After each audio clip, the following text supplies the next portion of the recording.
Where I'm going in at? Oh, yeah. Oh, young man. How you doing? Welcome back to the States. How we doing, man? Good. Yeah, we tried to draft your ass last year. It's all worked out. Yeah. You remember that, right? Yeah, that's what I was about to tell you. Someday we'll get a chance to talk about that. Yeah. Yeah. Awesome. Well, sit down. And with that, welcome in to Inside Edge Primetime. That's Chad Bryan to my right, your left. I am Eli Moon. And yes, it is Friday, everybody. Happy Friday to those out there. You caught us a little early. We were a little surprised there. Still getting the kinks worked out, ladies and gentlemen. But you know what I'm saying? Great Friday to talk about a lot of great stuff. And it's going to be NFL action-packed. We have the Cleveland Browns making some moves there. As Todd Monken, the new head coach, continues to add to his staff. It seems pretty familiar if you're a Baltimore fan. We'll talk about that. We're also going to talk about Minnesota. The Vikings, they made a move in the general manager position, and we'll talk about what that means for the team and how they should address their offseason moving forward. And the Seahawks seem to be, they just seem to be up for sale potentially after the Super Bowl. We'll talk about that. And Chad has a list for us at the end for myself and everybody out there. A great list, Chad. And you know, explain more about this list for those that weren't tuned in yesterday before. And also, I'd be remiss if I didn't ask you how you were doing this Friday. Oh, I'm always doing great. I'm doing good. It's Friday. It's the end of the week. We made it. Yep. It was a weird week. It's a cold week, man. It's really cold. It's gonna get colder tonight too. When I was on the way to school this morning, just real quick story. I was taking one of my kids to school, and the first trip about 7:25, 7:30 a.m. it was 20 below zero, and that wasn't like that wasn't how the air felt. That's the actual real temperature. It was 20 below zero. 20 below is cold. I've worked at places that have an ice cream freezer. It's 5, 6 below zero. You walk in there and your nose starts to freeze, your eyes freeze within the first 30 to 45 seconds. 20 below is ridiculous. Yeah. I can't believe they had school, but whatever. I mean, they were only outside for a couple of seconds. They walk in the building. Whatever. My kids are tough. They're fine. Yeah. 20 below this morning. Whew. But yeah, I don't know. Here's Todd Monken turning up the heat, bringing some former Ravens coaches with him, right? So we talked about what did you say this morning? We were texting each other about it. What did you say? Just the Browns seem to be getting payback from 1995, Chad. They took the Browns from us. We're taking the Ravens from them, right? Yeah, they said, you know what? The Browns said, you took our team. Well, guess what? Payback. Just roughly about what? What's that? 30 years later? About 30 years later. So better you know. But regarding this, you did ask me about the list. Yes. I was just racking my brain. We talked about Bill Belichick not being a first ballot Hall of Famer, which is ridiculous. So I tried to dig deeper, and I tried to find some, semi-serious reasons that maybe if you could look at Bill Belichick, other than Deflategate and Spygate and all the whatever that nonsense, if you could actually look at Bill Belichick without colluding with a group of people to keep him out from being a first ballot Hall of Fame coach. And I tried to find just to see if there was any real tangible reason that you could maybe not vote for him on the first ballot. And I didn't find much, but the list of guys that have a better playoff winning percentage blew my mind, to be honest. Some of the names on that list, and some of it, granted, is a small sample size, but I still saw some names that I was like, wow. So there's that coming up later in the show. We'll get to that a little bit later.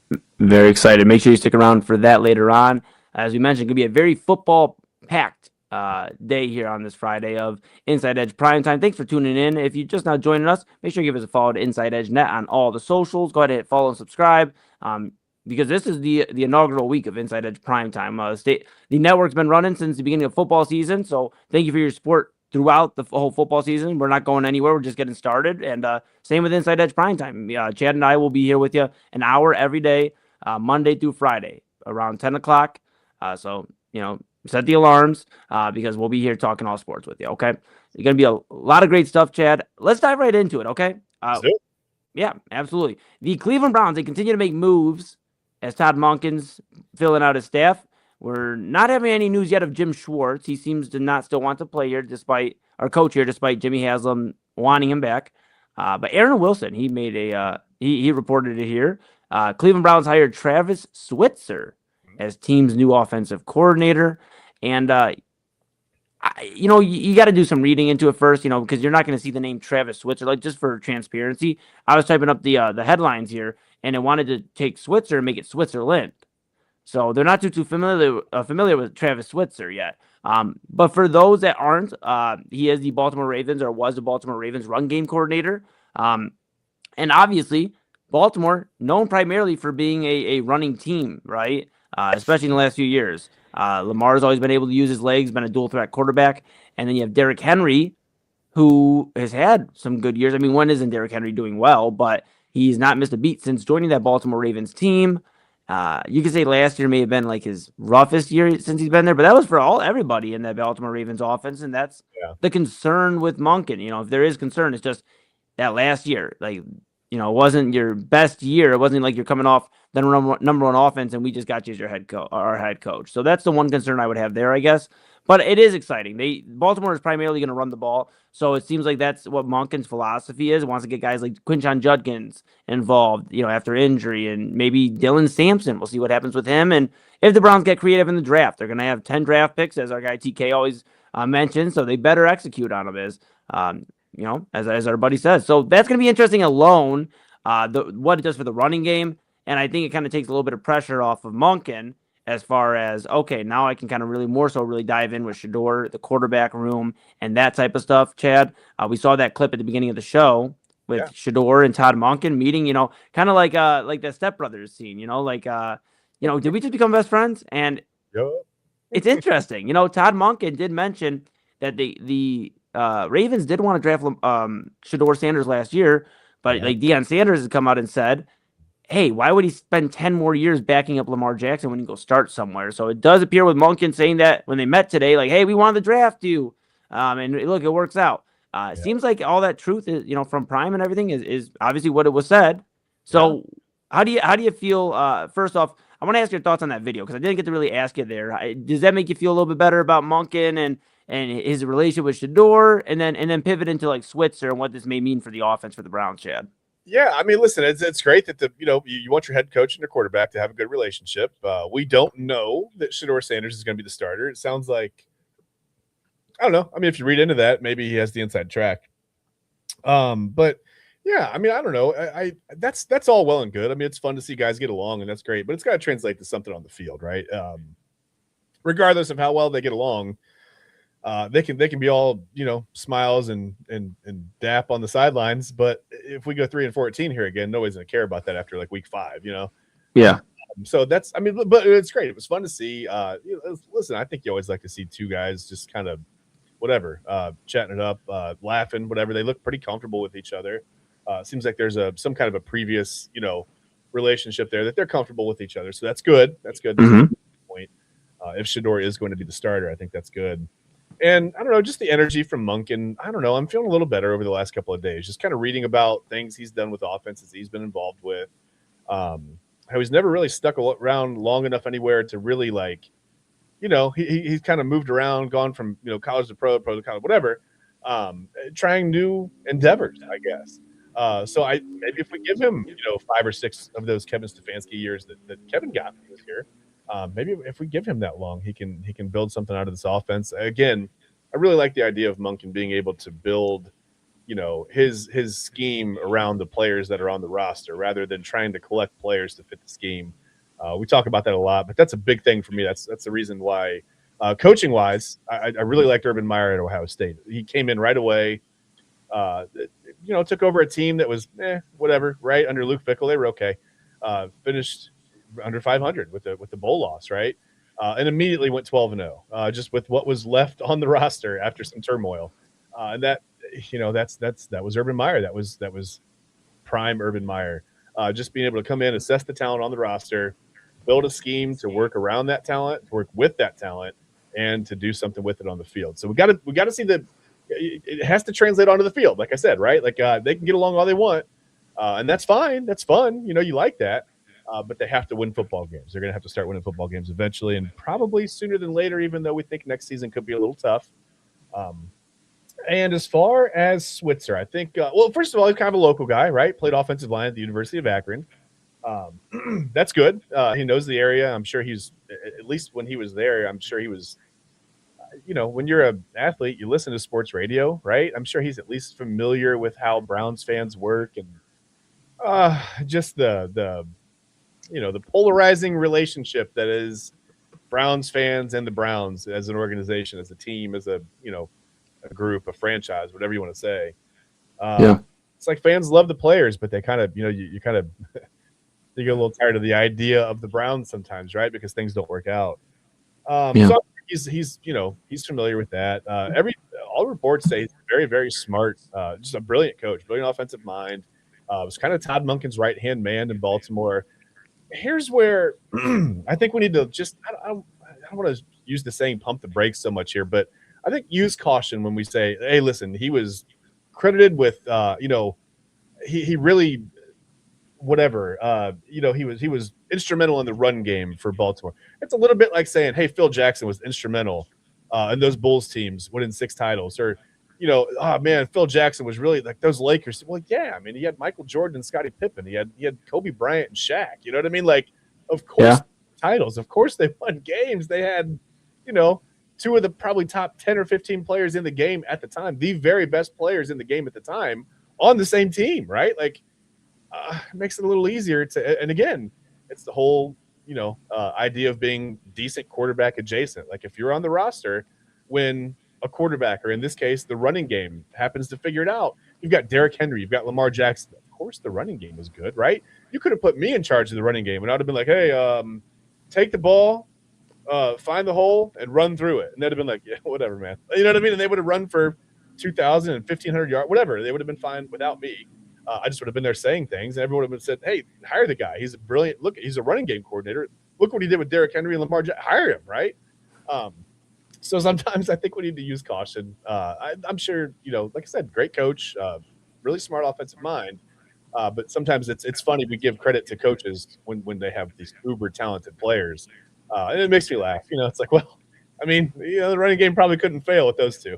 But are you feeling better about Todd Monken? I know at first on the network we were like, wow, well, we ended up with Todd Monken. We're losing Schwartz. What is this? But the more I read about him, the more I remember why he was, he kind of excited me when I thought maybe he could be our offensive coordinator. And now he's our head coach. So I don't know, Eli, how do you feel? Yeah, I feel a lot better than I did Wednesday, I'd say. And I think the additions have made me feel better. Bringing in Baltimore, besides last year, the reason John Harbaugh isn't in Baltimore is because of really last year. You can say the postseason failures too, but really last year not making it there, that gave Baltimore the ample opportunity to move on. But Baltimore primarily has been a very sound offensive team, even finishing, as the number 1 offense, a few years ago under Todd Monken. So I feel a little bit better. Yeah, I think we've all taken a little bit of time to chill, and I think I feel a lot better. I get what you're saying about Switzer too. Yeah, I mean, he did have Derrick Henry and Lamar Jackson, which makes me think, Chad, we talk wide receiver, we talk offensive line when it comes to the offensive side of this football and like what they're going to address. Don't be surprised if the Cleveland Browns attack running back a lot sooner in this draft or free agency than people think. Just Quinton Judkins coming off injury. I think he's going to be great still next year. He showed a lot of flashes of potential, a lot of potential. I'm not going to say superstar or anything like that yet, but I think definitely could blossom into a very promising player for the Browns. But Dylan Sampson, just myself, he's left a lot to be desired, in terms of when he runs the football. So I would not be surprised if Travis Switzer, if Todd Monken, they look at Andrew Berry and Jimmy Haslam and go, hey, we got to bring in another running back. Because, when I was here in 2019, Todd Monken speaking now at this point, in this hypothetical, but I'd imagine he goes, I had Kareem Hunt and I had Nick Chubb. Yeah. So, I mean, what do you want me to do here? Like, if you want me to run the football well, I'm going to need good running backs. And I think that goes hand in hand. I get what your point is with Switzer. Yeah, he did have the talent, but obviously it seemed like he brought a lot out of that team too, being part of that run. And it's like, we talk about it all the time. We're going to talk about Bill Belichick later. And, we talk about, well, will Bill Belichick be the same without Tom Brady? And I get it. He didn't win anything with Tom Brady. Brady went to a situation that, he's Tom Brady. He's gonna do well. But he also went to a situation that the defense was loaded. He brought his buddy Gronk over with him. Mike Evans is in his prime. Chris Godwin, blossoming star. So, they weren't in a bad spot. I think it's like healthy too, right? They were healthy. That was the biggest thing. Exactly. And what they had Lenny Fournette, playoff Lenny. So, I mean, but you think about, the player versus coach battle. I'm not saying you're saying that per se, but I think there is some weight to it. But I think Switzer is going to translate well to these young running backs because now he can really. We'll see, right? I mean, if he is a guy like that, then he's going to help development for Quinshon Judkins, the guy I just mentioned, Dylan Sampson. Maybe he believes in his running back room already, but I do think there will be an addition. They got 10 draft picks. I think they will make an addition. I just think the city will freak out if they address running back before they did wide receiver in the draft. Yeah, for sure. I mean, there's already been talk of, I've seen some mock drafts of, the Browns possibly picking up a defensive end, another edge rusher to put on the other side of Myles Garrett. And I get the desire to want to pair somebody up with Myles Garrett. But it's the whole best player available versus, drafting to fill holes, right? And some people, I think when you say draft to fill holes, they think of like, well, you're just drafting for depth. But I mean, you need frontline starters. I mean, literal frontline starters on the offensive line. But I mean, you're going to have to get 4 guys in here really to overhaul the offensive line, at least 4. And that's if DeJuan Jones can spend the whole season healthy.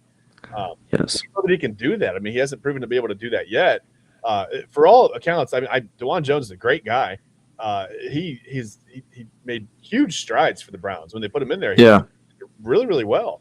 But then the lack of being able to stay healthy is a huge knock. Not his fault, but if he's not on the field, he can't beat the Browns. Yeah, and that's going to be the thing, is can the Browns stay healthy? Can they really ultimately find the guys that can stay on the field?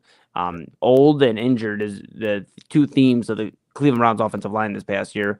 And that's tough to see because this was a line that had Joe Thomas, had Joel Bitonio, had, a very healthy line at one point. Then the Browns demolished it all when they went through Sashi Brown and all that fun. And, I had to retool. I'll never forget being, 10 years ago in broadcasting school. And we're getting updates that Mitchell Schwartz is being, released. They're not going to bring him back. And they're not going to bring this guy back. And I mean, I'm like, well, who's blocking the quarterback? I mean, and we went through a real tough stretch there, and then you were able to retool, get, like I said, Bitonio really stepping up after Joe Thomas's retirement, really being the anchor of that line. Conklin, we had high hopes for Jack Conklin. He's been good when he's been healthy, but the thing is, when he's been healthy, and it hasn't been a lot of that.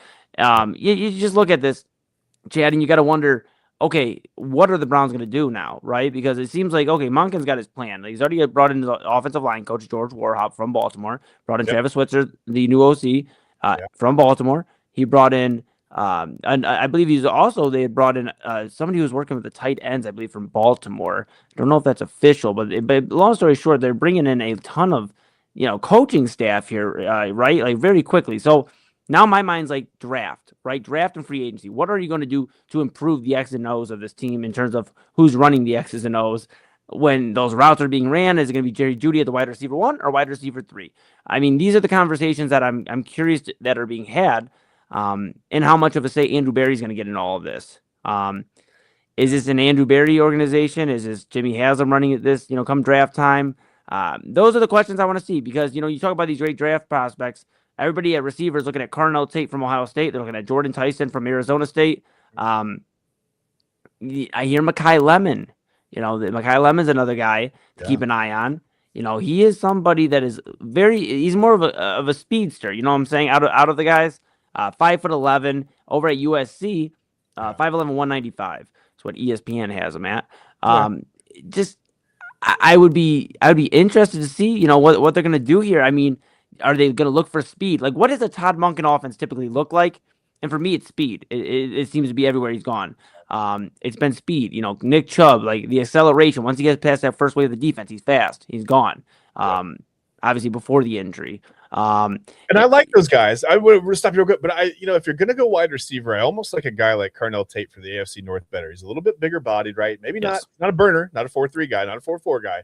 But he's going to run good, crisp routes. We know that because he played under Brian Hartline, right, at Ohio State. Yeah. So we know he's a good route runner. He's a good fundamental, technically sound receiver. Catches the ball, right? But like I said, the big body, I like that for the AFC North. I think that if you're going to go wide receiver, I think you address the wide receiver 1 position first. And I think in the AFC North, that's a 6'3", 6'4", 215-pound guy. I love the idea of having some speed on the inside, maybe in the slot or whatever. But yeah, I don't know. I just don't know about Lemon with that first round pick. I'm not sure. You know what I mean? I'd have to look at more of his I always say film, like I'm in there like, with the film, I step in the film room or whatever. I'm not doing I don't know. After yesterday, what you were able to find with those tests from Todd Monken and Berea, you might be able to get some information here, my pal. Yeah, man, get some the Zapruder film, right? No, I think I just don't know. I think if you're gonna go wide receiver first, you go with a bigger bodied guy. And listen, don't forget about Jerry Jeudy and all this. I think with you've got an offensive minded coach coming in. I think it's kind of fun. That we need to we've got to fill all these holes on offense. You've got an offensive minded coach. You're going to get to see a lot. Hopefully, Andrew Berry and Todd Monken work together on filling the roster, right? I think, you're going to see a lot in the draft about how Todd Monken's mind works. Just as an offensive, as a play caller, as a scheme builder, we're going to get a good close up look at that because they need a ton of help. I think it would be weird to bring in an offensive coach and then you need all the holes filled on defense and you draft all defense and you go, hey, okay, whatever. But so that's going to be a fun dynamic to kind of keep an eye on too as we go through, as we head into April. And I think that'll give you your first real look at where just Todd Monken's mind is, what his plan might be for the Cleveland Browns going forward. Absolutely. And let me be clear, Chad, just everybody out there tuning in and watching this, my choice would be Jordan Tyson right now. I like Jordan Tyson the most out of the three. I like Carnell Tate. And actually, out of the three, I'd probably choose Mekhi Lemon third if I was in position to draft any of those at the sixth pick. And that was that if it was receiver and just find the best one, and that's your option at 6, Mekhi Lemon would be the third guy for me. But just want to mention it is something to keep an eye on. Cleveland Browns fans, we have been shocked before with surprising draft picks that haven't made a ton of sense. And usually they don't work out. But there are some ones that we were surprised about, like Mason Graham even surprised a lot of people. Everybody wanted a flashy pick, maybe getting the Travis Hunter territory or, just figure something else out. Mason Graham turned out very well his rookie year. So I'm just saying we don't know what the Todd Monken offense looks like. It does seem to me, at least, it's going to be high-powered in terms of scoring a lot of points is the goal and doing it fast. And Mekhi Lemon racks up a lot of yards. Junior out of USC. He played in 12 games last year, 79 receptions, 1,156 receiving yards, and 11 touchdowns. So he gets in the end zone and he gets a lot of yards. So I would not all I'm saying is don't cross Mekhi Lemon off of your big board yet. He could be one of the guys the Browns look at a little bit heavier as we get into April because they don't really have a ton of speed on the football right now on the offensive side. A lot of the guys are possession, receivers that is, or Judkins can turn it up a notch, but he's not. We're not talking Saquon Barkley here, right? At least not yet. In terms of that speed or anything like that. Jerry Jeudy, the big thing coming out at college for him was he could run a route better than most people, and so we're not necessarily looking for like game-breaking speed out of him. And behind him, Tillman, all these guys, Isaiah Bond, more to be seen this year. I mean, they gave him obviously a lot of money to see what he pans out to be, but I think they're going to be looking for speed, Chad. So I would not be surprised. And I wouldn't be surprised if they did. We talked about defensive end. Would it make me a little frustrated in the moment? I got to be honest, yeah. Because we're building a team around Myles Garrett, but we don't even know if Myles Garrett's going to be here come April. We got to see what happens with Jim Schwartz. We got to see what happens with Myles Garrett. He's obviously disgruntled. I'm posting on Instagram a few days ago during the Todd Monken hiring. So, I just would not be surprised if they went, like I said, receiver at 6, and it was the one we weren't expecting with Mekhi Lemon, or if they held off and maybe could get him later or somebody else later. And that's their plan. Okay, Tate and Tyson go off the board. We're more so looking for speed there, and we're going to address whatever. What is that best player available, this defensive end? I mean, if Ruben Bain from Miami is there, I would want to draft him so bad. But we can't. It's hard to pass over some of these guys. Caleb Downs, if he's there at 6, it's really hard to pass over some of these guys, That's an interesting one, though, Chad. And not to interrupt you, but that's a very interesting one. We've talked about, the Browns could be in a perfect situation if Caleb Downs is there at 6, though, because they either take the best player in the draft, prospect-wise, on all the big boards, he's the number one player. Okay, and then you have, like, the Thanos ring, or Thanos hand of, like, the defense. But, with Schwartz and all that, do you do something like that? Who knows? Maybe you need the extra talent. Who knows? Yeah. And if you don't take Caleb Downs, then you just say, hey, it's 2 first-rounders for Caleb Downs. Come get them. And then you embrace this rebuild. And that will tell me really how the Browns operate this draft is going to tell me really how long they envision Todd Monken being here. I know they give him a 5-year deal. The dome is every time we talk, the dome is going to be in Brook Park eventually. But it's going to be there.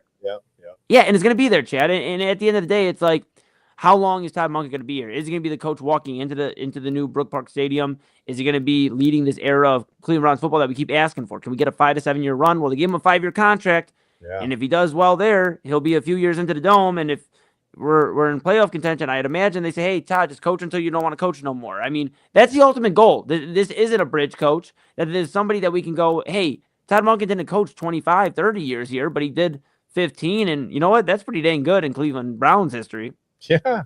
Yeah. So, yeah, it's really good. very interesting.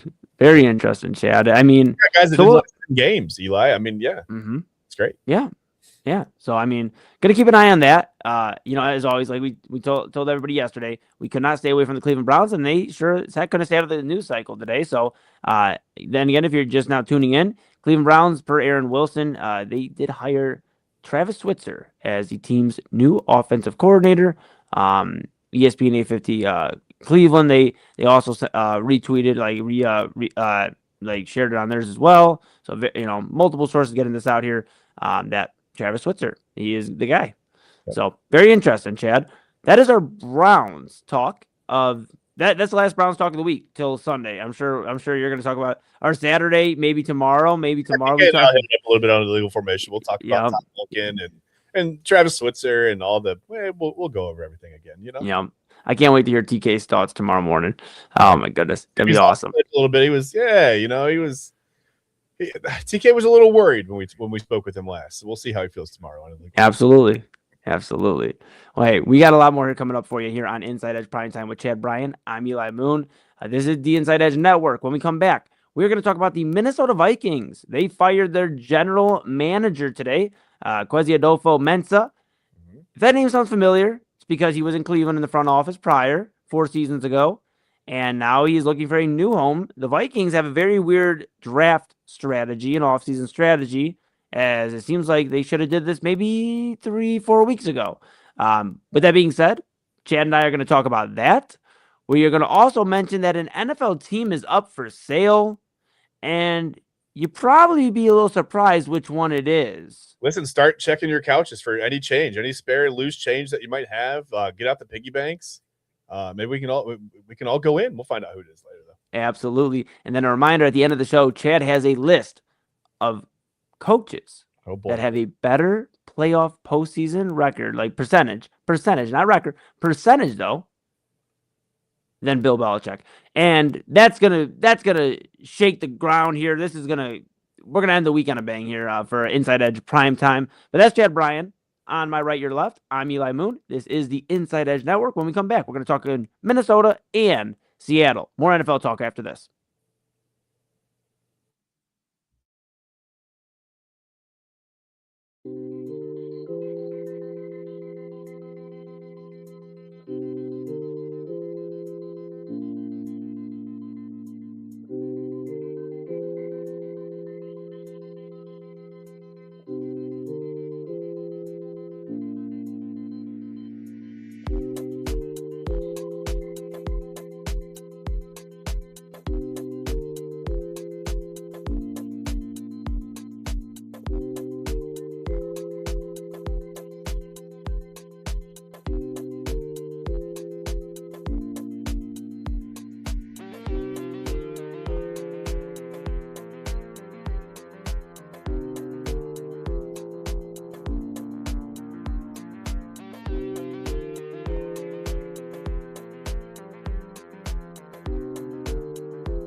And welcome back to the Inside Edge Network. This is Inside Edge Primetime. That's Chad Bryan to my right, your left. I am Eli Moon.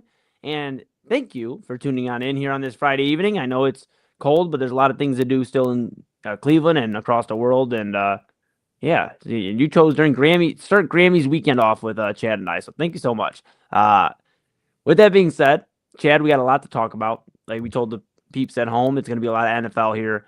I think we should just go over to Minnesota and we should have a conversation about the Vikings because the Minnesota Vikings have fired, per Adam Schefter of ESPN, the Minnesota Vikings have fired GM Kwesi Adofo-Mensah after 4 seasons. And that name may sound familiar to some Cleveland folks because he was in the front office here in Cleveland before he went over to get that gig in Minnesota. And it seemed like he was going to turn that team into an even bigger juggernaut in the NFC North. You know, Justin Jefferson there, you know, they just got to add. They just got to, you know, they're off of Dalvin Cook, so they got to start adding here. You know, near the end of the Dalvin Cook run, got to get a running back. They just never did any of the things they needed to do, right? You look at these 4 drafts from Kwesi, and it just wasn't good. I mean, you got Jordan Addison, you got Jalen Naylor, you know, Kyrie Jackson, some names that stand out. You know, Will Reichert, the kicker. Those names stand out, but then you look at a lot of guys that didn't really amount to too much for the Vikings, and that's got to play into it, Chad. But I'd also imagine the quarterback position played quite a lot into this one. You know, you have a draft of JJ McCarthy. He gets injured. You put Sam Darnold in. He takes you to the playoffs, and you decide not to keep him. And you saw what happened, how McCarthy played this year, and we saw how Sam Darnold plays. He'll get one more chance to really take home the championship. I mean, well, what do you make of this whole situation for the Vikings? Well, I mean, you know, stop me if you've heard this before. A Browns front office member, former or current, swinging and missing in the draft, acting as the smartest guy in the room, and completely whiffing on the quarterback position, having a guy there in place that won games, and then moving him out for a different guy because, well, we said so. And I mean, my goodness, it's like the cookie cutter. It's Browns North, right?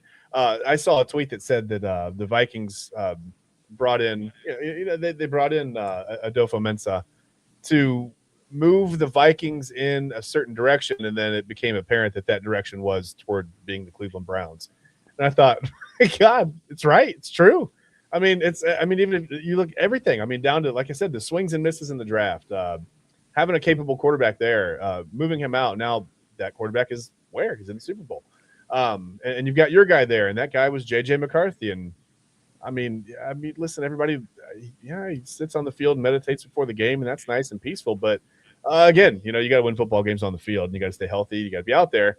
He's had a problem doing those things. So, yeah, I mean, it's wild how I don't want to say that Browns front office members go other places and infect them with like this Browns-itis kind of a thing. But man, I mean, like I said, stop me if you've heard this before, right? Yeah. I mean, you know, I'm just from ESPN, an article here, you know, owner Mark Wolf said the decision was not based on any particular decision or reason, but 4 years of where we've been. And that's a quote, 4 years of where we've been.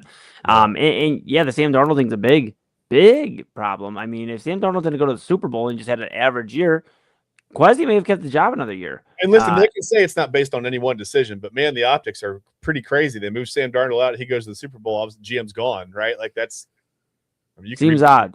Yeah. It hasn't even got to fulfill the entire JJ McCarthy contract. We don't know what's going on there. The Vikings are going to just kind of, you know, rip the Band-Aid off and try to move on because it just wasn't pretty at most times last year for JJ McCarthy, or 9, I guess, as he calls himself on game days, whatever. Justin Jefferson's got to be the most frustrated. Not even named to the Pro Bowl. He was actually pretty upset about that. We've actually been talking a lot about Pro Bowl, but he said he likes to stay consistent and make these Pro Bowls, and he had over 1,000 yards with real average, if not below average, quarterback play. And, you know, that plus the Vikings are struggling in cap space right now. We talked about the Browns having like no cap space. The Vikings are maybe worse off than the Browns in terms of cap space right now. And that's crazy. So all that kind of factors in. But yes, Chad, I think we'd both be kidding ourselves if it wasn't because Sam Darnold's in the Super Bowl right now and the Vikings could have just hung on to him and they'd probably look a lot better. I mean, they may not have went to the Super Bowl, who knows, but they definitely would have not miss the playoffs, I don't think. Yeah, they're certainly not the Seahawks. I mean, I get it, but I mean, listen, they might be a better version of the Vikings with Sam Darnold.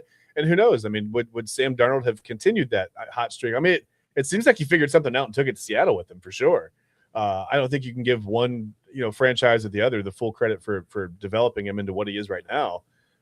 Maybe it's a little 50-50. I mean, I don't know. It's hard to say. Yeah. No, it's gonna be interesting. It's gonna be super interesting, and we'll keep an eye on it. I feel for Justin Jefferson. He's a guy who keeps super quiet. He doesn't cause a stink, or an uproar or anything like that. He just team first guy, and he's literally the best receiver in the league in a lot of people's eyes. And so that's where you're at. I guess if you're the Vikings, you gotta, just like how the Browns gotta kind of appease Myles Garrett and some of these guys have been here. Justin Jefferson is the face of the Vikings. I mean, there's an argument in Minnesota. Is it Anthony Edwards or is it Justin Jefferson as the face of Minnesota right now?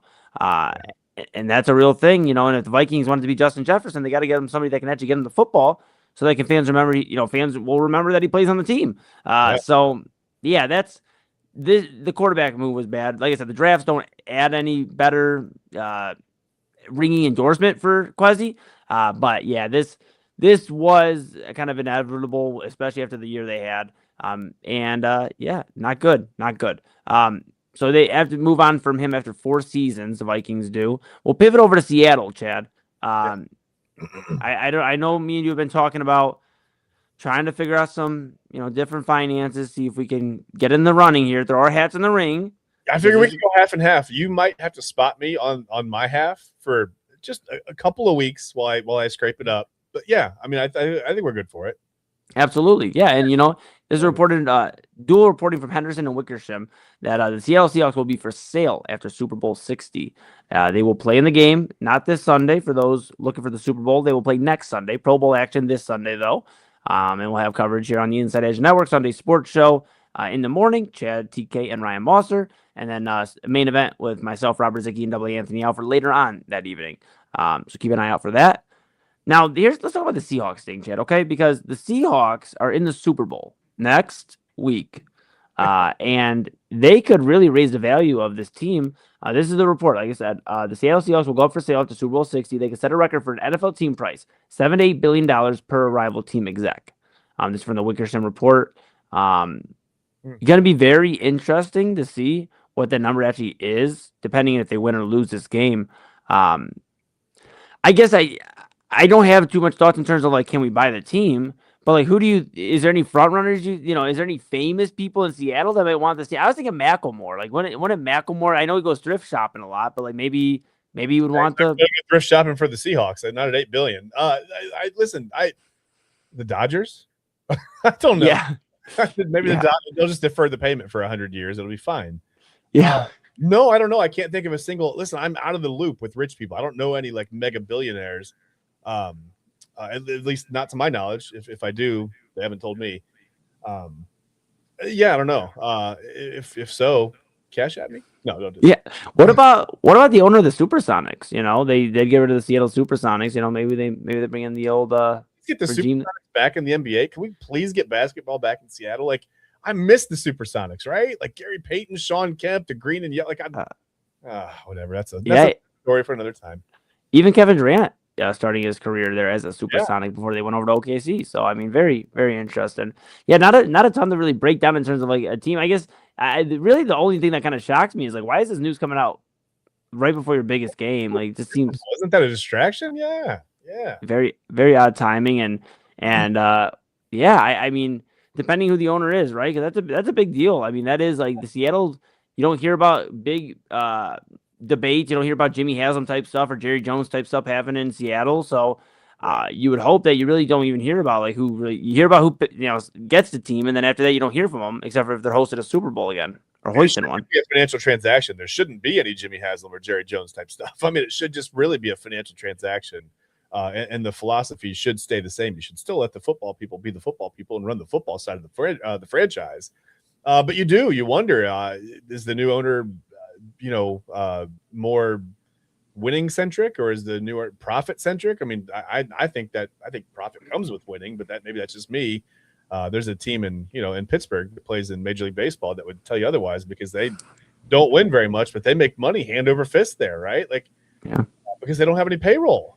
Miami Marlins, the same thing. I mean, they just, they rake in money from attendance and from they con the city into building a brand new stadium, and they haven't they've come close to putting a couple decent teams out there, but I feel like they've lucked in. They haven't really tried, right? They don't go after the top line free agent. They don't try. They've got some young guys that have been pretty good, and they've won some games and they've come close, but they don't have those pieces on the roster. So it depends on what kind of owner you get. I mean, do you have an owner that's all in on winning, or do you have an owner that's like, hey, let's pinch the pennies and let's make a few extra million here and there, and not so worried about getting back to the Super Bowl because that's costly.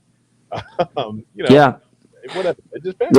The one thing I want to keep an eye on too, I mean, I don't think a Seattle Seahawks themselves, like a former one, would be able to obviously afford this by themselves, but I wonder if they become maybe a majority owner, or at least some part owner, maybe get a Seahawks veteran in there, maybe like a Richard Sherman, or I want to say Matt Hasselbeck, but I don't think even they want Matt Hasselbeck to be. I was going to say back in the 80s, I don't think they made enough money. Steve Largent, is he around? I don't know. Did he do it? Steve Largent's a legend, though, man. Oh, my goodness. Man, the 2-bar face, man. I love that. Yeah, yes. Okay. Well, we'll keep an eye on that. And we'll keep an eye on Seattle. Obviously, before the sale, they're going to play the New England Patriots in the Super Bowl. And Chad will have some discussion on that, I'm sure, Sunday a little bit. But we're also going to talk about, and Saturday, obviously, a legal formation before that with TK and Chad. That is on Saturday morning, about 11 a.m. to 1 p.m. mark. They're going to get rolling in that range, and then they're going to go out and run with you guys. And then, like I said, Sunday, they'll probably have some thoughts, too, on that. But we got a whole week ahead of us before the Super Bowl. We'll do some Super Bowl coverage throughout the week on Primetime here as well. So, a lot of great stuff, Chad. I got to tell you, I've been waiting. I've been so excited all show. You told me that you had a list, and it had playoff winning percentages that were better than Bill Belichick. Is that right? That's right. This is a specific thing I wanted to look up because I thought if anybody is going to hold anything against Bill Belichick, and you're going to have something football tangible, like, something tangible, right?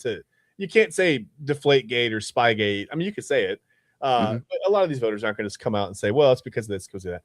It's a football related reason, because if not, it looks really bad. The optics are terrible, right? Bill Belichick, 8 Super Bowl titles in total, 6 as a head coach. How is he not a first ballot Hall of Fame? It's ridiculous, right? Yeah. So I thought there must be a football reason. There's got to be something that the owners can cling to. And I can tell you that maybe it's because he's 12th all time on the preseason winning percentage list. He's got 11 coaches that are ahead of him, and some of them aren't going to surprise you. Okay, Vince Lombardi, 9-1. That's fine. We know Vince Lombardi, absolute legend, right? It's. I mean, when you think of why is the trophy called the Lombardi Trophy? He's clearly a legend, right? You've got Weeb Eubank. We're going way back in the way back machine, right? We're still back in the old days. Don McCafferty, okay, is 800 winning percentage. Here's Bill Belichick, 705. He's 31-13.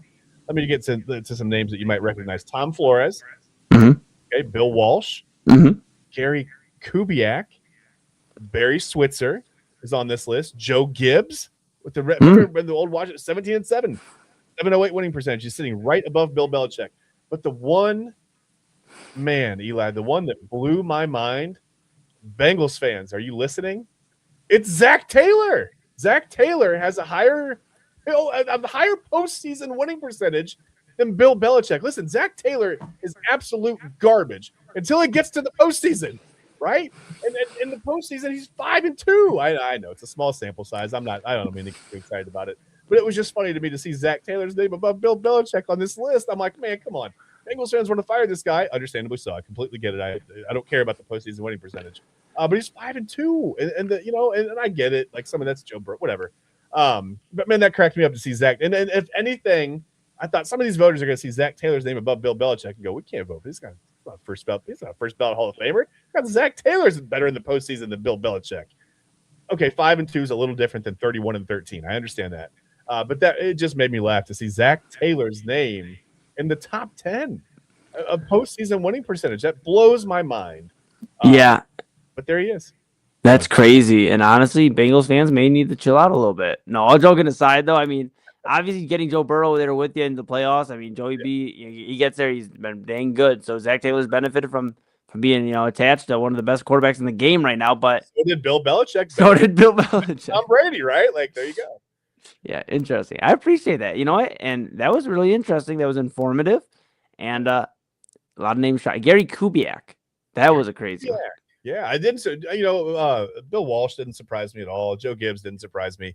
I remember watching that Doug Williams Super Bowl where he just tore the Broncos up.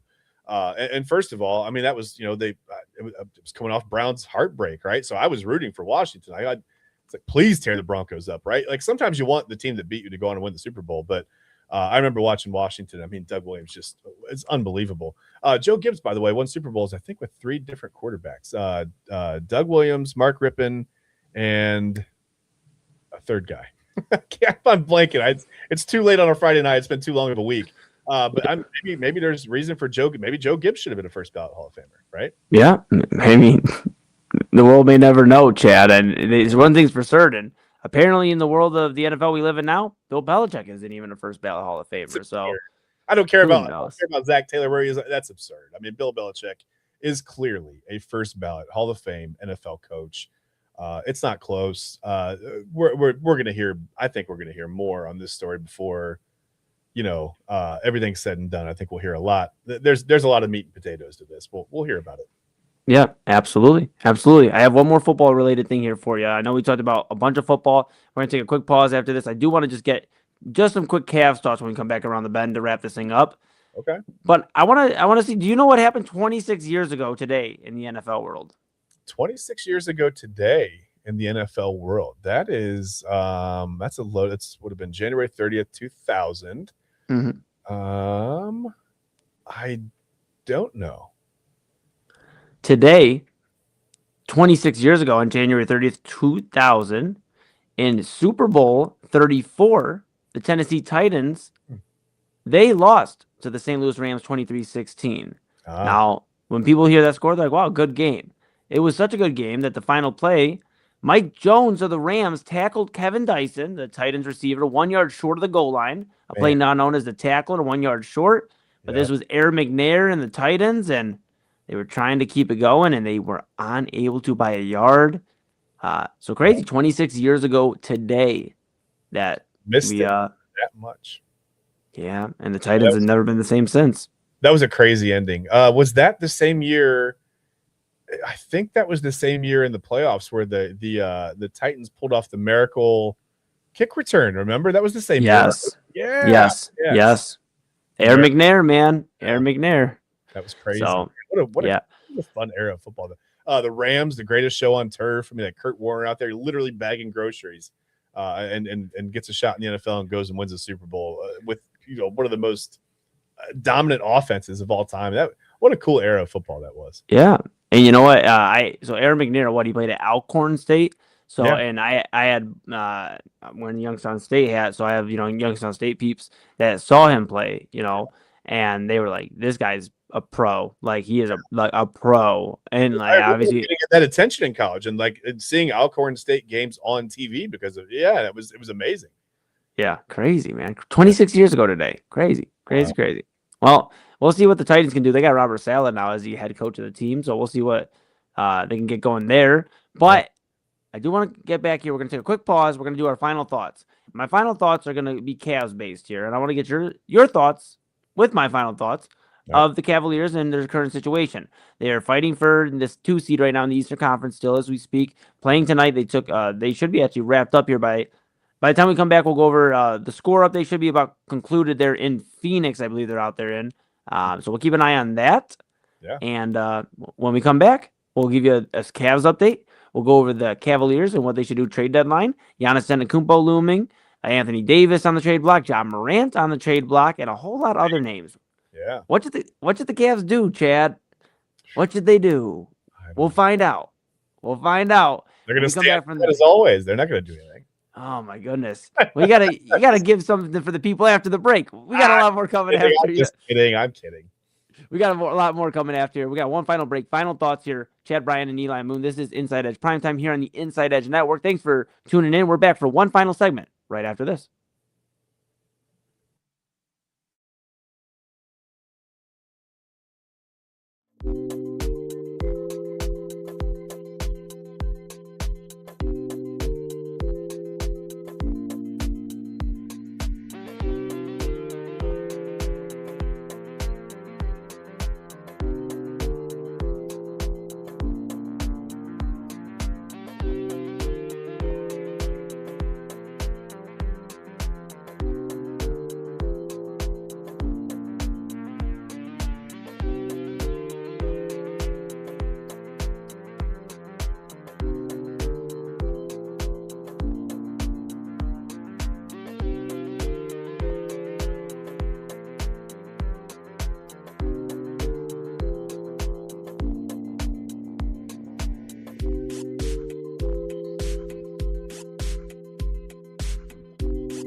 And welcome back to the Inside Edge Network. This is Inside Edge Primetime. That's Chad Bryan to my right, your left. I am Eli Moon. Thanks for sticking around all week and all evening long. There's tons of things to do on a Friday night, but you're kicking it with us. So hope you're enjoying a nice refreshment, whether it's caffeine or whatever else. Yeah, eating something good. Chad, I got to tell you this before we get into our final thoughts. I had a really good dinner. Papa Moon took this like chicken and he had a broth, like chicken broth, like just fresh chicken. Oh my goodness, so good. He made rice and then he like took the broth and the chicken, put like carrots in it, celery, mushrooms, onions. I mean, all the good stuff, man. I mean, it's for a cold day in Ohio. I mean, this is like a warm day out of all the days we've had recently, but it really hit the spot, man. I got to be honest. It was Papa Moon. I know he does Real Talk with Papa Moon here Saturdays 5 p.m. So check that out tomorrow in the afternoon. We'll have my guy Gio on, part of my collective Lahele and the music collective. Very excited, and we might have to get Gio some of that food because Papa might have to start cooking for some of his guests. That was pretty dang good. I'm not gonna lie. If he does, let me know. I'm going to invite myself to be a guest on the show. I'm in, man. Listen. The comfort food. Sometimes you need some comfort food, especially in the winter up here. Yes. And I do like. I think it's funny. No matter what show I'm on, whether it's this show with you, Illegal Formation with TK. It could be the NFL pregame show with Ryan Mosser and TK Dandridge. Doesn't matter. It always comes back to food. We always end up talking about food. And I sit here, and by the end of the show, my stomach's grumbling and growling. Man, I get so hungry. Just talking about so hungry. Well, how about this? We'll get you to a late night dinner here in just a moment. Let's go to our final thoughts, and let's have a conversation about the Cavaliers. There's a clip that came out about Charles Barkley saying that the Cavaliers need to make a move potentially for Evan Mobley. We referenced yesterday, make a move for Giannis Antetokounmpo and potentially trade Evan Mobley. That they need to do something. They are winners of the last 12 of 16. They did play tonight against the Phoenix Suns. That game, I believe, just went final. Let me double check here. Game just it is live still, so my apologies. Not final yet. No, it is final. 126-113. Cavs lose. So Phoenix Suns do. Yeah. So they just won. The Suns did one at home, 126-113, leading the way for the Cavaliers. 17 points for DeAndre Hunter, 7 rebounds for Allen and Donovan Mitchell with 6 assists, and leading the way for the Suns, 27 points from Dylan Brooks, everybody's favorite. Very interesting there. So now Cavs winners of 12 of the last 17. Just to update that stat. But do you think the Cavs need to make a severe catastrophic, not catastrophic, but groundbreaking, that's the wrong word, catastrophic, but groundbreaking move? I did see, there's rumors going around of other potential trades. We've talked about Giannis, maybe the idea of Giannis coming here. What do you think the Cavs need to do? Are you open to trading Mobley, or what do you think? I don't know. It would have to be a heck of a return for Mobley, and I don't know. On the other hand, it's sort of like that. It's like the fear of the unknown, right? Like Evan Mobley has been a very, very good player. He's been better the last couple of years. Like I said, I think everyone was waiting for Evan Mobley to take a huge step forward to be like a top 5 or 10 guy in the league, right? He's a great piece for the Cavs. Obviously, he's a top. I don't know. I would give him a top 25 or 30 player in the league. But he's just not. There's not a lot of flash there. I think sometimes he flies under the radar. Sometimes he disappears completely. He's been pretty solid over the last 2 seasons. I don't know. Sometimes I think it's like I said, and I'm guilty of this too. But fans sometimes I think want to hold on to the prospect, and then when does the prospect switch over? To either fulfilling the potential. I wouldn't label Evan Mobley a bust by any means. I just don't think that he's necessarily, and it's hard. It's not easy to elevate to that level of being a top 5 or 10 player in the league, right? It just hasn't quite gotten there. You always think next year it's going to be, next year's the year, next year's the year, next year's the year. And the Cavs and Cavs fans' luck would be if you trade him and then Giannis comes here and physically starts to go downhill, and then all of a sudden Evan Mobley takes the step, right? And you're like, we had the guy on our roster, like there he was, like there's whatever. That can be frustrating. Listen, I don't know. They're rumored to be looking to trade DeAndre Hunter. They're going to have to find a third team. It's a Lakers thing. They're going to, but the Cavs are above whatever. Just the whole money thing in the NBA it's a mess, right? To try to actually trade players in the NBA, it's mental gymnastics. Like somebody's got to offer a class on it. I think you've got to there's got to be like a homeschooling thing where you can learn like how to trade people in the NBA. Like, how does that even work? I don't know what they should do. I hope they don't make a catastrophic move. I guess to answer your first question, I don't want them to do that. Yeah, to not mean that one, but a groundbreaking one may not be in the cards either. You did mention that DeAndre Hunter trade. That's Chris Fedor mentioned on the latest on the Wine and Gold Talk podcast. Just he said my sources tell me that the Cavs and Lakers have discussed general framework surrounding DeAndre Hunter for Rui Hachimura and Dalton Connect, and then bringing in a third team. Just to Chad's point, and I actually would like that. I know DeAndre Hunter's a sound guy defensively, and he hasn't really caused any ripples. But there was rumors earlier of him not being happy. How true is that? I don't know, but just rumors. And this kind of maybe plays into that a little bit. That maybe he just isn't happy as much here, and they're going to get him a situation where. Put him there. He's a wing that Luka can rely on to get a quick bucket every now and then, and he's going to play some good defense and maybe pick up Luka's guy because Luka's not very good at defense typically. So maybe that's good for them. And then Rui comes in here. I mean, a guy maybe a new change of scenery. He started his career in Washington, really good at Gonzaga, and since then it's just kind of been trying to figure out what's next for him. I think he would come in here though and create, immediately give us an extra guy that has size, and can put the ball in the basket. And I think, rebounding would help as well as far as wing rebounding. So I think that would help a little bit with Rui. I really think the Dalton Connect one's the most interesting. He's looking for a change of scenery because they've kind of shelved him. I mean, he had that really good hot start and then all of a sudden just quieted down after last year, his rookie year, and it really hasn't been the same. So I think getting him here, especially us dealing, Cavaliers dealing with Max Strus being injured constantly. And I hope he gets back healthy. He's I was talking to my bro narrator, and he actually mentioned, he's like, when Max Strus is healthy, he is the only guy on this team that's, I got to fact check myself here, but that has been to a finals. Yeah. Is Max Strus with Miami. So, but yeah, just talking that, narrator was even saying this, and I agree with the bro. It's like he would immediately at least help, when he's on the floor, he's got that, he understands what it takes to get to the next level. Is he the star guy? No, but he understands what it takes to play team ball to get to where you need to get to because those Miami teams play team ball.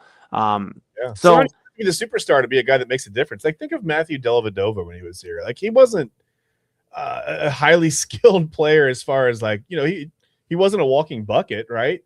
He just played so hard. He had that I don't know, that something. You couldn't quite put your finger on it, mostly because he was like a jitterbug all over the court. You just couldn't catch him to put your finger on it. But I don't know. He just had that extra little hustle, that desire. He just played so hard all the time, right? And I don't know. I think the Cavs are going to have to look for someone that can play a little bit of defense. Somehow the defense has gone by the wayside. They defended so well last year, and I don't know what the difference is this year. I'm just not sure. I worry about the Cavs playing pretty much anybody in the playoffs, Eli. I just don't see it going well. I don't know. I don't know what they do, to be honest with you. I don't know what move to make. It's like earlier in the season, I would have been like, yeah, blow it up, whatever, But now they're starting to play pretty well. So that would be the catastrophic move to blow it up. Don't do that. Yeah. I don't know. I'm not sure. Yeah, no, it's definitely something to keep an eye on. And the Suns aren't a bad team for those that haven't been keeping track too much of the NBA yet, before the deadline, if they're more of an after the trade deadline viewer. 29-19, they are 16-6 now at home. So the Suns aren't a slouch after, they moved on from Durant. It's Booker's team again. It really never wasn't Booker's team, but now it's clearly Booker's team again. They moved on from Beal and Durant. And now they're in a spot where, okay, how do they shape that? But back to the Cavaliers here. Yeah, I think maybe a Rui and a Dalton Connect move could help. It just gives more depth for this team too. Lonzo Ball's had a good shine, here and there, and then some games you're like, leaves you a lot to be desired. And I think the team's missing Ty Jerome. They're missing, they let walk. I think they're missing Max Strus, who's hurt. Yeah. And that's what it is. But I think ultimately the Cavs might have to get in the Giannis running, Chad, because if they don't defense, listen, Hachimura and Connect, I like because they do give you a little bit of good shooting, some bench support. They give you offensive support, right? But they still don't have that one defender. Is anybody afraid of anybody on the Cavs defensively in the league? Anybody? No. There's nobody on the roster that's like, wham, but he's a nightmare, right? A matchup nightmare, whether it's a stretch 3 or a stretch 4, a guy that's big enough to go defend the wing or a guy that's big enough to defend the rim. They just don't really have that guy. Mobley shows some flashes, some stretches of blocking some shots here and there, but then sometimes he just gets bullied, right? He gets pushed around, and doesn't have the physical size. I just the Cavs don't have anyone you fear defensively. Whether even if it was like a really aggressive, I don't know, a point guard. Somebody that can D up anybody on anybody's team, right? I worry. I mean, in the playoffs, I just see them giving up 115, 125 points a night and having to outscore everybody, and you can only do that for so long. I don't know. They're not as much of a mess as the Browns, but they do worry me. Listen, they're going to get into the playoffs, and they're obviously further ahead than the Browns are. But as far as like getting to an Eastern Conference Finals, I really don't have any faith in that happening. Just to be honest. And that road gets a lot trickier, and that's why I mentioned if you're the Cavs, you should definitely look into Giannis. You should definitely look into Giannis because remember when the East was going to be wide open this year, Eli? Remember when like Boston was going to fall apart and the Knicks were whatever? You know, they had cap issues, whatever money. And it's like the road was paved for the Cavs to be the 1 seed and go right to the Eastern Conference Finals and to be back in the glory days, right? And now we don't know if they'll get out of the first round. I didn't mean to cut you off. No, you're fine. But this is what maybe they need. You know, last year they were the 1 seed, and you saw what it got them. You know, got them cruising into the second round and getting that ass whooped. Really, I mean, for the lack of better words, against another Indiana. Sweep, right? Yeah. So I mean, we'll keep an eye. But I will say this, and this is my final thought. And I want to then get yours if you have any more here on this Cavs, just anything we've talked about here. But my final thought is just that the Cavs do need to at least see what's going on with Giannis. I know they're the only team in the second apron. It's going to be tricky with contracts and all that and moving around, but you might have to make it work. Because if the New York Knicks get a hold of Giannis Antetokounmpo and he goes and plays basketball in Madison Square Garden, it's blouses for the Eastern Conference. It's blouses. Jalen Brunson. Yeah. Jalen Brunson. Karl Anthony Towns. You have Giannis Antetokounmpo.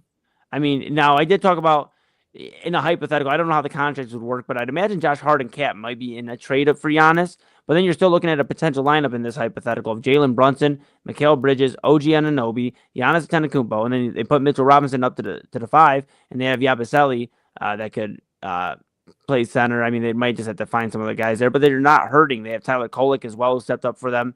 I believe he's a second-year guy. He comes off the bench, just a sharp shooter. So they got him. They got guys, Landry Shamet.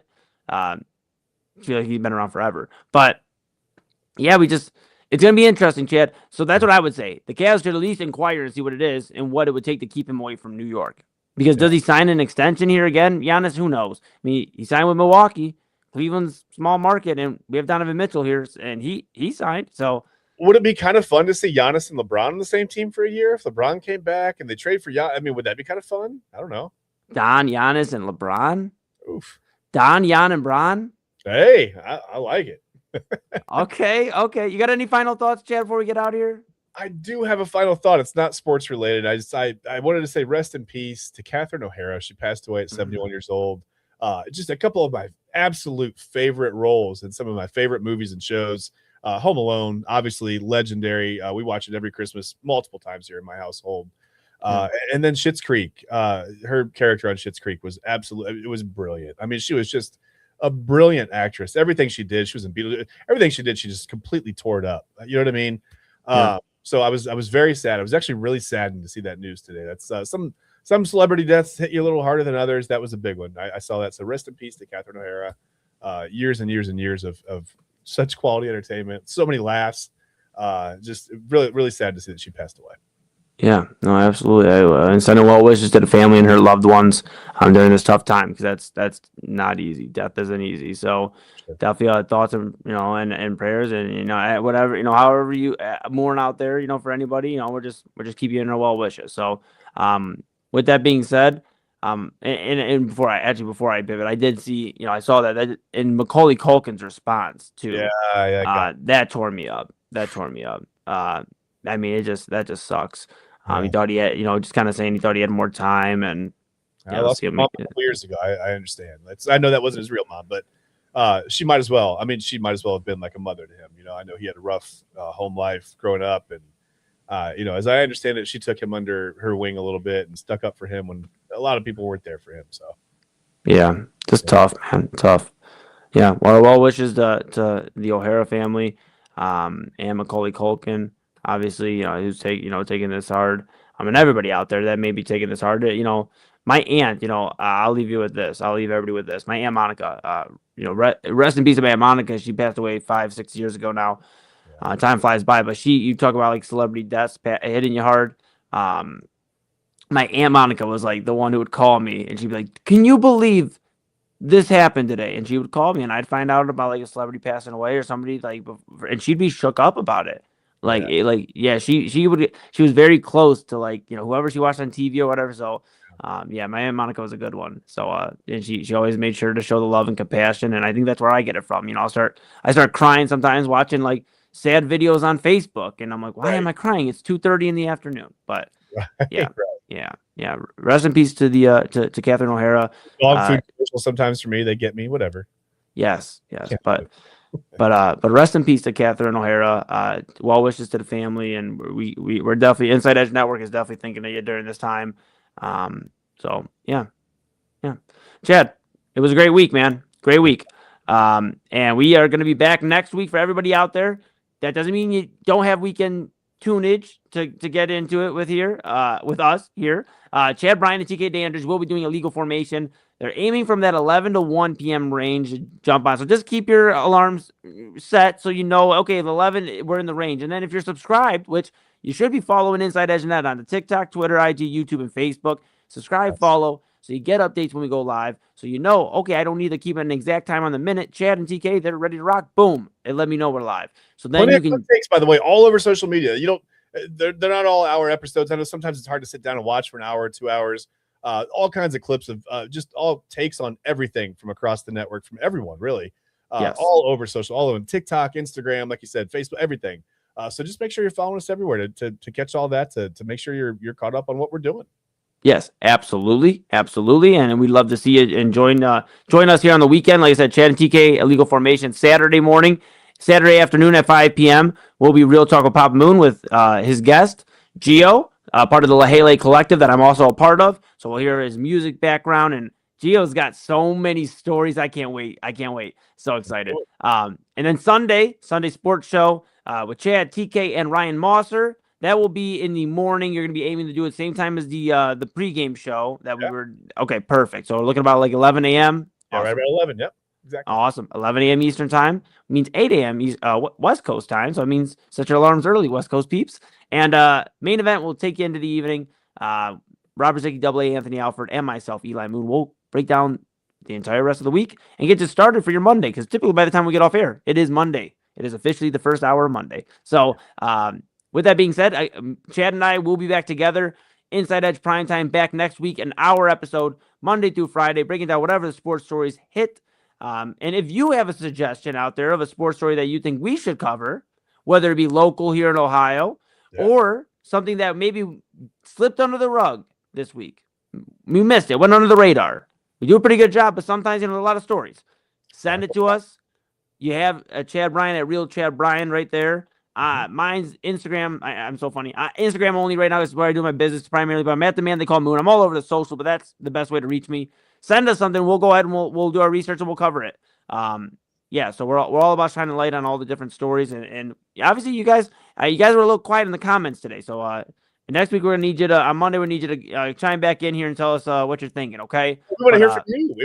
We're not the whole show. Like, we want to hear from you. What do you think? We want to know what you guys think. Absolutely, we do. And yes, reminder, Inside Edge Network, this is your source for sports, entertainment, mental health, everything in between. We're going to get you covered all week long. So thank you so much for tuning into our Browns coverage of Todd Monken being hired as the new head coach. Thanks for tuning into the regularly programmed scheduled shows. And thank you for just supporting us. We truly, like Chad said, like I've said, like we've all said, we truly could not do this without all of you. So we are blessed to be in this position and be doing this every day. So again, this is the first week wrapped up of Inside Edge Primetime. We got a new name and a Thursday Topics piece. We're like, where's Thursday Topics? So here it is, right here. And we're here on Friday again. So we'll be back next week, about 10 p.m. sharp start time. Sometimes they're a few minutes late. Look, I got to grab a ginger ale. Chad's got stuff he's got to do. Look, we'll get after it. But 10 o'clock to 11, we are going to run Monday through Friday here on the Inside Edge Network. So please stay tuned in on Inside Edge Net and all the socials. And tell a friend, tell a family member. Let's get more of you in here next week, and let's keep conversing. We just continue to see the numbers grow, and it is so exciting. So one more time, for Chad Bryan, to my right, your left, I am Eli Moon. This is the Inside Edge Network. This is Inside Edge Primetime. That's Chad Bryan. Once again, I'm Eli Moon because the name says it. And we'll see you next week. All right. Take care.